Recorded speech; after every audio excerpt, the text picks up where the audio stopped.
Fala galera dos Geeks, tudo bem? Hoje eu vim aqui para trazer uma dica para você, uma dica de livro. A gente aproveitar esse momento que a gente está vivendo, né? A gente ter o cuidado de não sair de casa, mas também aproveitar para a gente colocar em dia aquele filme, aquela série, enfim, é o momento da gente estar em reclusão, né? Da gente estar um pouco isolado do mundo e aproveitar esse momento para a gente conseguir ler mais livros, poder assistir mais filmes, enfim, eu acho que é um momento oportuno, né? É um momento que exige cuidado e um momento oportuno. Então hoje eu vou trazer para vocês a dica de um livro, é o último livro que eu li e um livro que eu gostei bastante, por isso que eu vim trazer para vocês aqui. O nome do livro é Nó do Diabo. Ele é um livro da Mara Leverhit que conta a história, na verdade, de um crime que aconteceu nos Estados Unidos, em que 3 jovens eles foram acusados, eles eram inocentes e foram acusados injustamente por um crime. Qual foi o crime? O crime foi a morte de 3 meninos de 8 anos, de forma cruel, onde essas crianças elas foram encontradas amarradas, torturadas, enfim, com vestígios até de abuso. Um teve até a parte genital cortada. E eles foram incriminados por isso. E apenas destacando que essa é uma história real. Essa é uma história que realmente aconteceu nos Estados Unidos e ficou mundialmente conhecida. Ela é conhecida como o caso dos 3 de West Memphis, que é o nome da cidade que eles viviam. Então foi um crime que aconteceu e chamou a atenção do público, principalmente depois que eles foram condenados. E que foram criados shows na época até pelo Metallica, pelo Pearl Jam, enfim, outras bandas que vieram em proteção desses 3 jovens que foram acusados. É um crime bastante difícil de se resolver.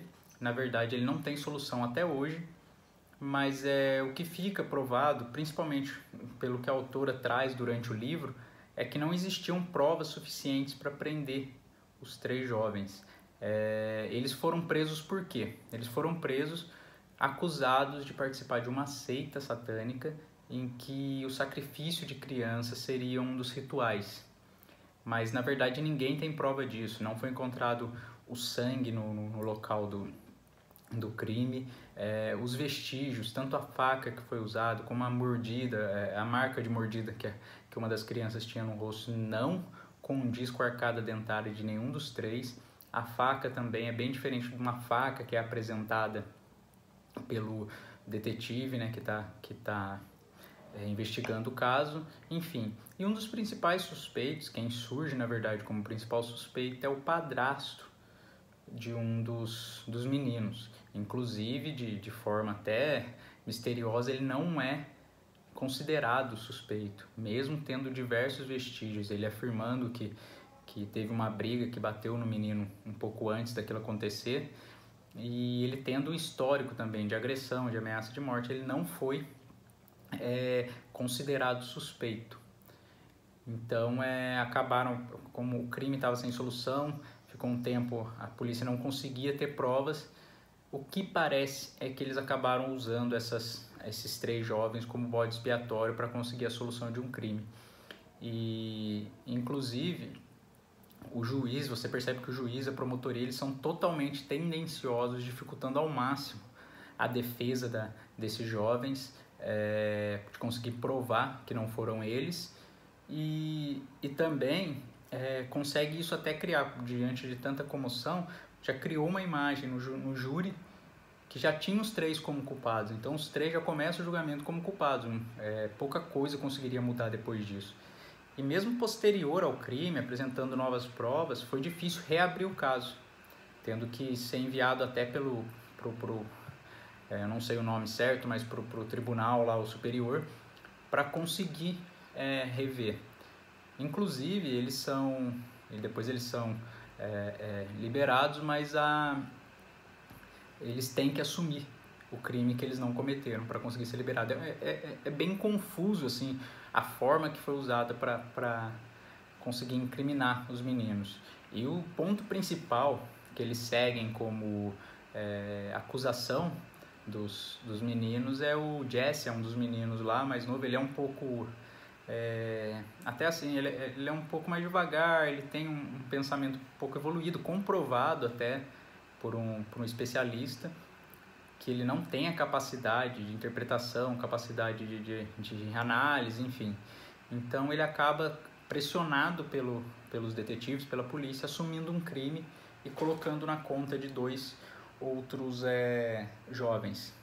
Então, inclusive um dos jovens, o Damien, que é considerado mentor, ele é acusado por quê? Ele é acusado porque ele faz parte de na verdade ele estava buscando conhecer uma nova religião, uma nova seita que diz ele que era de bruxaria.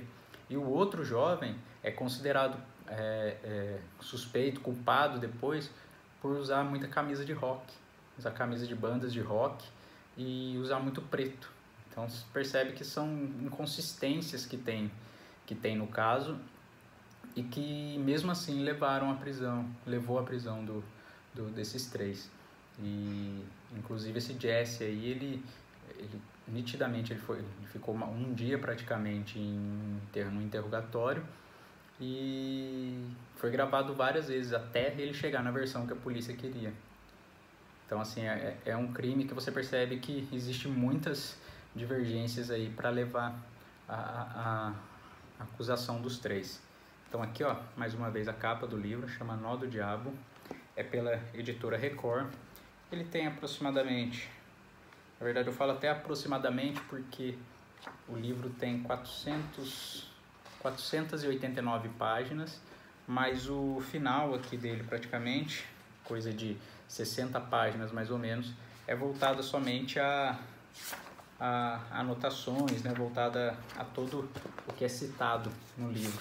Então cita aqui mais onde a autora conseguiu essa informação, da forma que foi. Então tá aí, é um livro que eu indico para vocês, um livro bom para ler e depois também procurar. Tem a HBO fez na época um documentário, na verdade foram 2 documentários. Inicialmente o primeiro documentário sobre o julgamento, que chama Os 3 de West Memphis. Se você procurar no YouTube você vai achar.